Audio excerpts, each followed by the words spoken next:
এটা একটা temperature control room. So এখানে আমরা দেখতে পাচ্ছি যে আমার রুম টেম্পারেচার শো করতেছে এবং স্মোক ভ্যালু যেটা মানে রুমের সেটা শো করতেছে।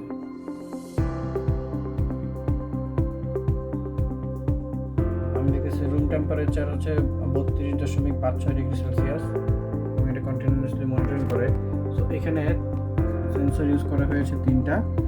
একটা হচ্ছে স্মোক সেন্সর, একটা হচ্ছে ফ্লেম সেন্সর, আর একটা হচ্ছে টেম্পারেচার সেন্সর। স্মোক সেন্সর ব্যবহার করা হয়েছে MQ2। তো আমরা এখানে দেখতে পাচ্ছি যে এখানে দুটো নজল আছে। তো দুটো নজল দেওয়া আছে এখানে। এটা ধরি এটা হচ্ছে একটা রুম। তো এই রুমে যদি আমি টেম্পারেচার বেড়ে যায় অথবা স্মোক লেভেল বেড়ে যায় অথবা আগুন লাগে, সেক্ষেত্রে এই ডিভাইসটা অ্যাক্টিভেট হবে। আমরা যদি আগুনটা ধরাই সেক্ষেত্রে এখানে দেখা যায় যে ফায়ার ডিটেক্টেড থ্রেট লেভেল 1। আমরা দেখতে পাচ্ছি এখানে আগুন ধরানোর পরে আগুন ডিটেক্ট করেছে এবং সেটা থ্রেট লেভেল 1 ডিটেক্ট করেছে। তো এখন রেসপন্স করবে সেটা যদি আমরা দেখতে চাই, সেক্ষেত্রে আমরা যদি এখানে স্মোক দিই,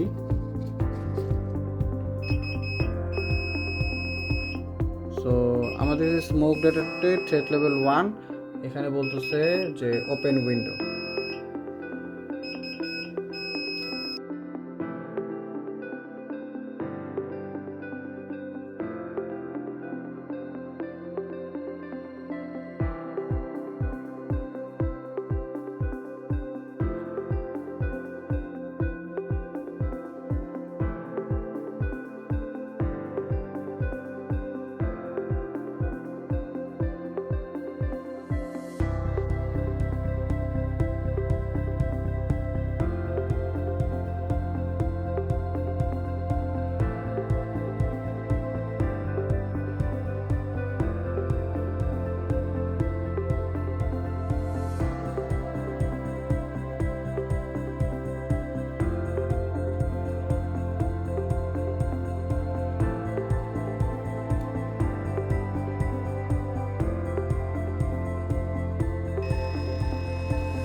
দেখতে পাচ্ছি যে আমাদের টেম্পারেচার কমে আসছে এবং স্মোক লেভেল কমে আসছে।